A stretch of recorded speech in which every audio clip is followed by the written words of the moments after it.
See how students on campus are reacting to the Sioux Falls mayoral campaign. We take a look into the student body presidential race, and USF gets a touch of a fairy tale. All this and more coming up next on College Week.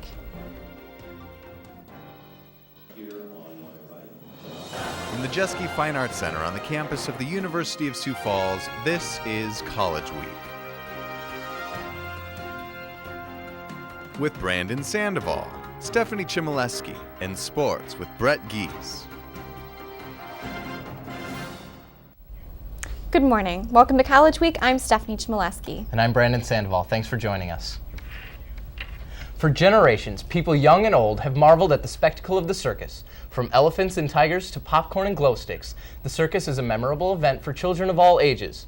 After 69 years of fun, the El Riad Shrine Circus will be coming back to town at the end of the month and will run from April 22nd through the 25th. Children 5 and under are free, and all other ages range from $3 to $16 depending on availability.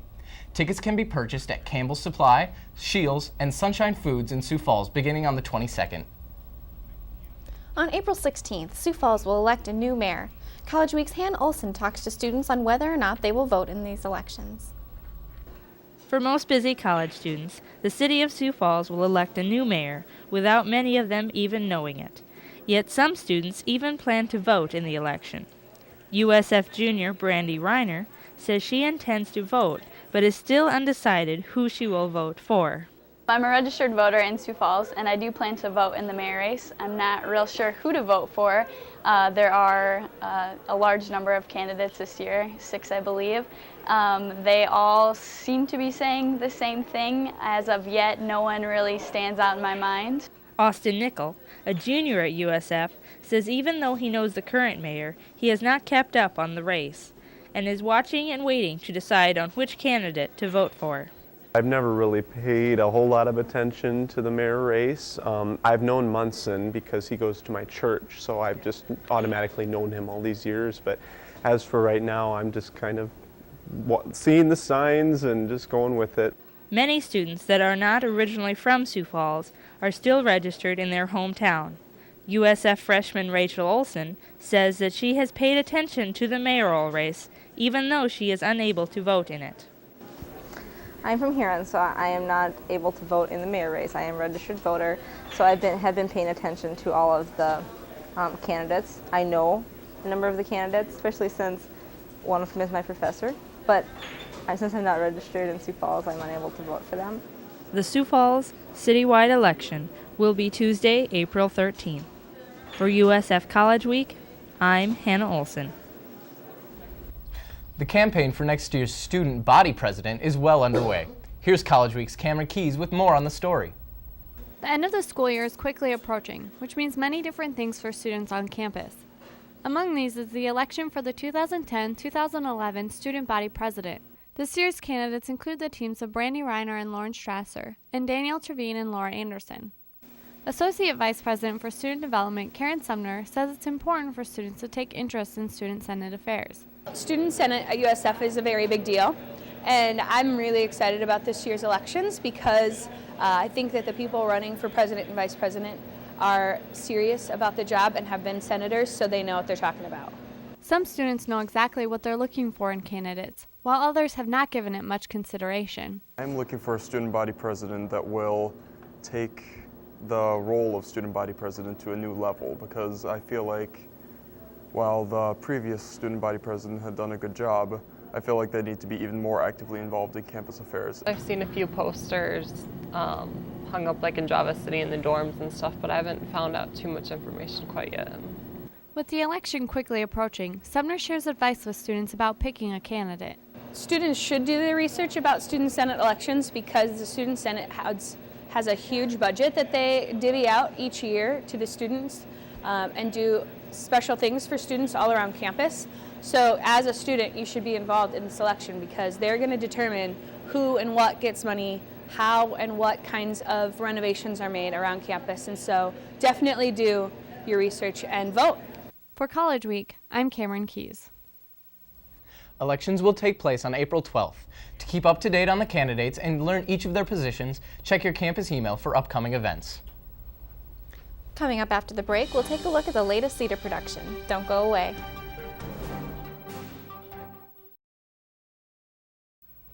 In 2 weeks, the University of Sioux Falls Theater Department will be showing Cinderella.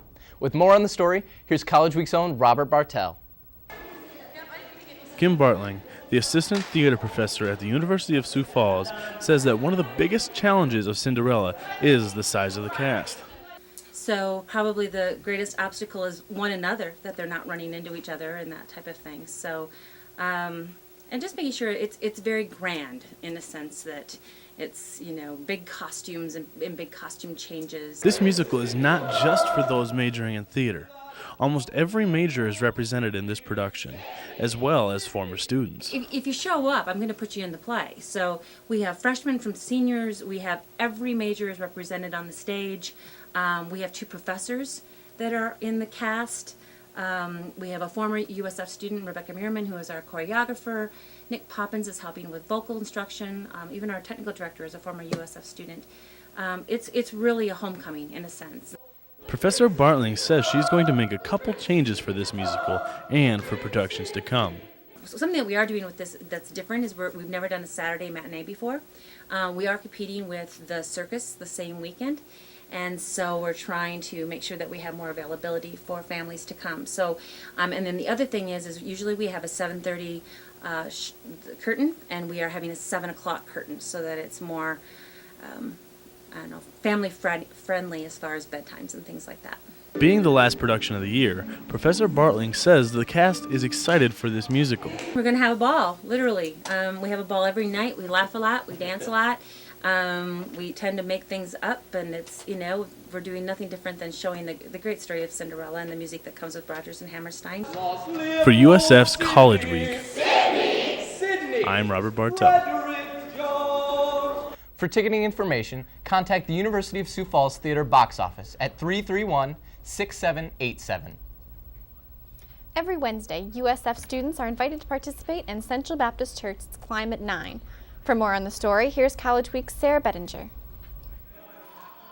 This year, USF students and Sioux Falls citizens have been welcomed to Central Baptist Church for Climate 9. Clint Brown says the desire to share his brand new rock climbing wall with others is what started Climate 9. All right, I came up with the idea for Climate 9 when I got certified for this climbing wall. We were fortunate enough to have the opportunity to install a wall like this. And I also, at the same time, know a lot of young adults, both students and professionals in the Sioux Falls community. And I really just wanted to give them an opportunity to goof off with a facility like this. It was basically a meeting of a great place to hang out and a bunch of people who wanted to hang out. And so I called it Climate 9 because it happens at 9 o'clock. So. Nick Scott says he enjoys the nostalgia and fellowship with other regulars of Climate 9. I guess behind us, dodgeball, just brings back old memories, you know, kids growing up, having fun, you know, hitting people. Climate 9, you get to climb an amazing wall that we have here at the facility. Just the friends that show up. Danae Elrich, a USF sophomore, says you don't have to rock climb to enjoy yourself. Today I'm doing homework. Sometimes I've done homework before, or I help belay for people because I can't climb the wall because I injured my knee. So, but it's just fun just to hang out, even if I can't do anything. It's just fun to be here. If you would like to participate in Climate 9, you can go to Central Baptist Church on Wednesday nights at 9 p.m. They are located at 3102 West Ralph Rogers Road in Sioux Falls. For College Week, I'm Sarah Bettinger. Here are resident movie critics Stephanie Chmielewski and Michelle Jacobs with this week's movie moment.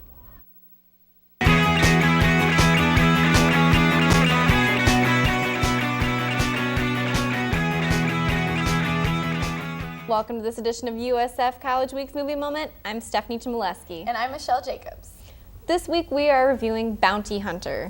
This movie stars Gerard Butler and Jennifer Aniston and is rated PG-13 for sexual conduct, language, and some violence. This movie basically tells the tale of Gerard Butler and Jennifer Aniston, who are Milo and Nicole. And they at one time were in a relationship. Life happens, they split up.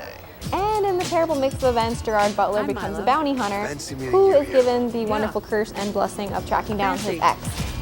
He immediately takes the job, and they go on this crazy whirlwind adventure all around town, you know, chasing after each other, and find out they get in a mix with cops and drug deals and this terrible bad thing going on. But, you know, we gotta throw in some romance, mix it up. They have the whole Cupid's cabin scene. Pretty good little film. I really like this movie. I mean, I love action, and chick flicks aren't really my thing, but since it had a good mix, you know, I really liked it, and there were some hints of comedy in there. Gerard Butler is one of my favorite male actors, and Jennifer Aniston, not one of the top, but, you know, she can stand her own, and I think her and Gerard did a really good job playing off of each other throughout the movie.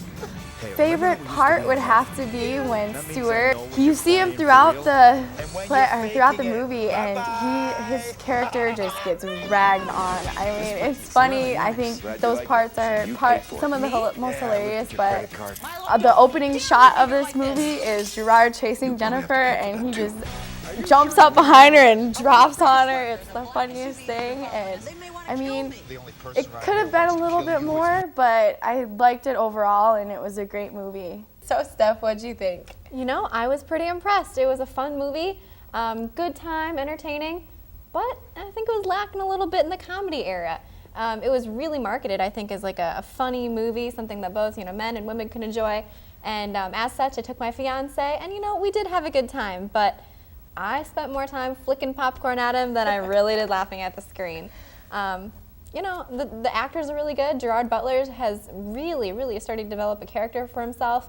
He's been in lots of really big name shows, Phantom of the Opera, P.S. I Love You, 300, you know, stuff like that. And, you know, really coming into his own, and I think probably becoming one of my favorite male actors on screen right now. And then you have Jennifer Aniston, who's always good, you know. Started out in Friends, well, not started out, but, you know, had really big hit in Friends. And, you know, just done well for herself all the way through. And, you know, she didn't disappoint me this time. But I could have seen more comedy, you know, get that real good balance in there for me. Could have been a little better. All right, so rating for the stars, how many are you going to give it? I think I'm going to give it 3 stars for this time around. All right, well, you're 3. I'm going to have to give it 4 just because Gerard Butler is one of my favorite male actors, and he's in a towel in one of the scenes, so got to give it 4. I love the action romance. It really caught my eye, and like you said, comedy could have been a little bit more, but I'm going to have to go with 4. Well, that wraps up another edition of USF Movie Moment. Back to you guys in the studio. Coming up after the break, Joshua Duncan sits down with 605 Magazine's John Snyder on Crosstalk. We'll be right back.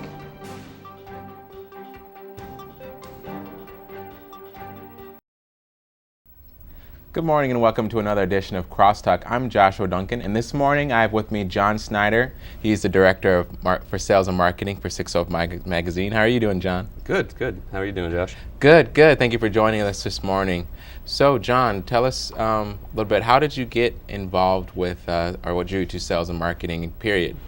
You know, it's just one of those things that I've always ended up kind of falling into with jobs and everything, and it seemed like, you know, talking to people is a fairly easy thing to do.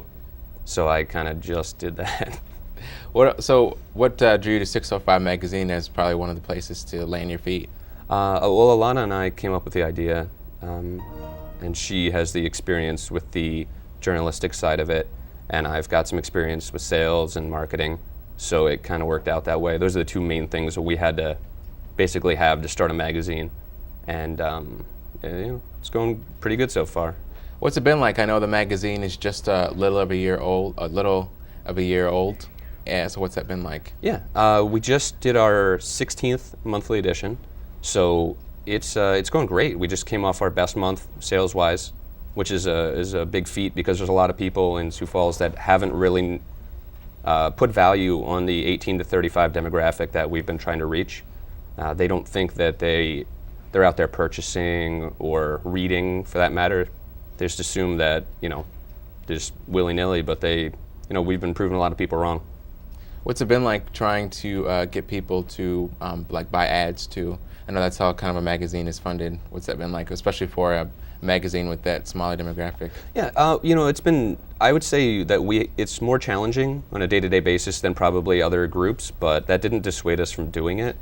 We really wanted to reach a younger audience and kind of show the value, kind of provide a service. It's been challenging, but it's been really rewarding as we've kind of proven that we can do this and be successful at it. What's been the response from that 18 to 25, 30 over with the magazine being out? How do they like it? Good. You know, the good thing about this age group is that if they don't like something, they'll tell you. And overwhelmingly, it's been really positive. And we've gotten a couple of things throughout our first year and a half almost, and we've made changes. When the people that read it tell us something, we go back, we look at it, and we say, okay, maybe that needs working, and we've done it. We just are 2 months into a new designer, so our layout's been cleaned up a lot, and it's looking really great, and we've gotten nothing but rave reviews from people on that. I know in talking with you too, you said you've even hired on, I believe it's 2 more salespeople. Yeah, right? Yeah. We actually we just expanded, so we're doing pretty well right now. We are just growing and needed more people. Yeah, there's only so many hours in the day. What else is 605 magazine involved in? Well, we're starting to do. We did a party last year that went really well. We kind of expected to have 100 or 200 people come, and 600, 700 people showed up. So this year we're going to do a summer festival type, all day, all ages, downtown event, outdoors, probably 3 to 11. It's going to be August 14th, and it's going to be called the Summer Classic. So it's something we're going to look at doing every year.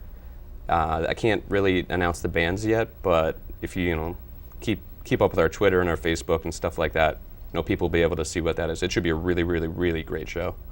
Now, do you guys do any internships at all for kids to get involved with? Alana handles most of that, and we do. But it's nice because a lot of our writers do this as portfolio work, and we do have an intern right now that we're working with in the fashion department.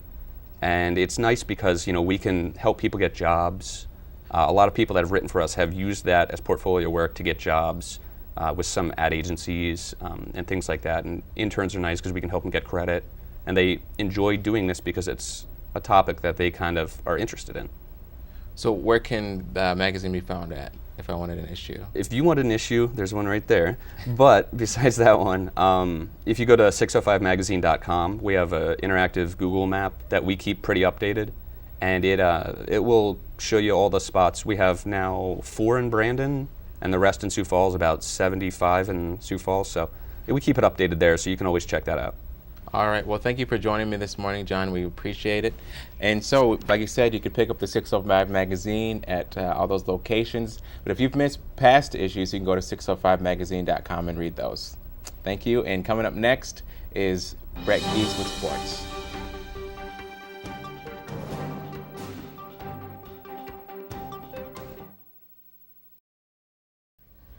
And now it's time for sports with College Week sports reporter Brett Geese. So Brett, sounds like the tennis team had a few good matches over spring break. Yes, they did. They headed all the way down to Orlando, Florida. Over spring break, USF's men's and women's tennis teams went down to Orlando, Florida, and it turned out to be a productive weekend for the Cougars. Both men's and women's teams won their first matches of the year. The women's team defeated Hamline University of Minnesota 8-1. In that match, USF won all 3 doubles matches and lost only 1 singles match. Hamline got the best of the men's teams, though, winning the match 5-4. The tandem of Michel Marcoux and Juan Carlos Mata won the number 1's doubles match in the team's overall losing effort. The men's team did earn their first W earlier in the week, though, defeating St. Mary's University 5-4. For his efforts over the break, University of Sioux Falls junior tennis player Michel Marcoux was named the Great Plains Athletic Conference Player of the Week. USF will continue their season today against Augustana College and St. Cloud State with their first serve scheduled at 9 a.m. at McKinnon Park. In other sports news, a rivalry continues tonight as the Sioux Falls Storm travel down I-29 to take on the Sioux City Bandits. Storm was riding a 4-game win streak to open the season before losing last week to the Wichita Wild 26-44. The Bandits, on the other hand, are coming off a bye week, but in their previous game beat the Colorado Ice 55-28. The Storm have won the previous 14 games against the bitter rival. This impressive streak started in 2005's United Indoor Football Championship, where they won 40-38. The game is tonight in Sioux City at the Tyson Event Center.